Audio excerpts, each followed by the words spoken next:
warahmatullahi wabarakatuh. Halo semuanya, perkenalkan nama saya Cahya dari Venda dengan NIM 2021035 Parodi Bimbingan Konseling Islam di IAIN Syekh Abdurrahman Siddiq. Baiklah, di sini saya akan menganalisis tentang peran Pancasila bagi masyarakat Indonesia generasi 4.0 terhadap sistem demokrasi masa kini, serta kondisi partai politik dan pemilu masa kini dan masa yang akan datang.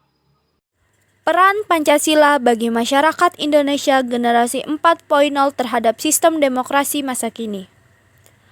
Pancasila sebagai dasar dan ideologi negara merupakan peranan penting untuk kelanjutan kehidupan berbangsa dan bernegara di masa kini.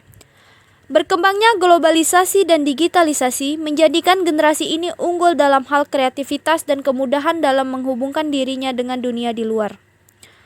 Keunggulan ini dimanfaatkan generasi milenial sebagai sesuatu yang membuka ruang untuk menginginkan segalanya dengan instan dan interaksi antar budaya yang terbuka. Peran Pancasila inilah yang harus dijadikan acuan bagaimana generasi ini dalam menjalani hidup bermasyarakat, berbangsa, dan bernegara. Salah satu yang dituangkan dengan nilai sila kedua, di mana generasi ini harus dengan bijaksana selalu hadir dalam pikiran dan perilaku etis pada sesama. Tidak menggampangkan segala sesuatu dan terus berbuat kebaikan. Dan misalkan generasi ini juga harus bersikap demokratis dengan mementingkan aspek musyawarah untuk mufakat dalam pengambilan keputusan yang tertuang pada sila keempat. Dalam hal ini, Pancasila sangat berperan untuk generasi 4.0 dan harus memelihara dan mengamalkan Pancasila dalam kehidupan nyata sehari-hari. Melalui pendidikan, generasi ini harus sadar bahwa nilai-nilai Pancasila yang ditanam seperti ketuhanan, kemanusiaan, persatuan, gotong royong, musyawarah untuk mufakat harus diaplikasikan dalam kehidupan sehari-hari. Kondisi partai politik dan pemilu masa kini dan masa yang akan datang. Kondisi partai politik masa kini hanya memikirkan kepentingan politik saja, tak sedikit yang berperilaku demikian. Partai politik hanya memikirkan 3 hal, yaitu kekuasaan, kekayaan, dan ketenaran saja. Tak banyak yang memikirkan ideologi dan nilai-nilai idealis yang dimiliki para partai politik. Untuk menang dalam pemilu, tidak sedikit partai politik mengusung calon hanya dari aspek popularitas daripada kualitasnya. Sangat sulit menemukan politisi yang kompeten, negarawan, dan berintegritas. Sama halnya dengan partai politik.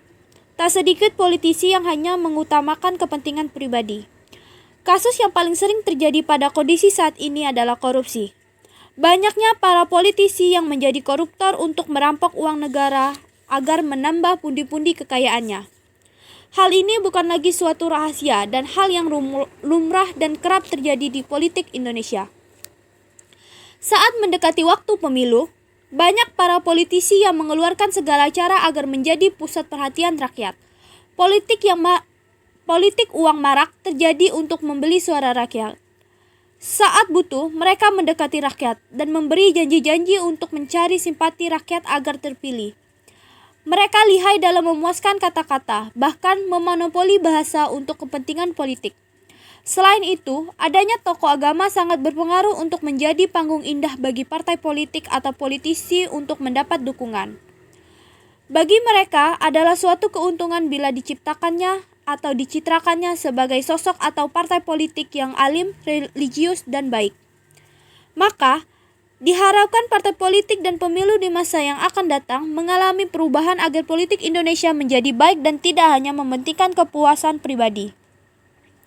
Bagaimanapun buruknya kondisi politik yang dilakoni oleh partai politik dan politisi saat ini, politik tetap penting dan dibutuhkan karena politik adalah salah satu jalan yang harus ditempuh bila ingin mengelola suatu negara.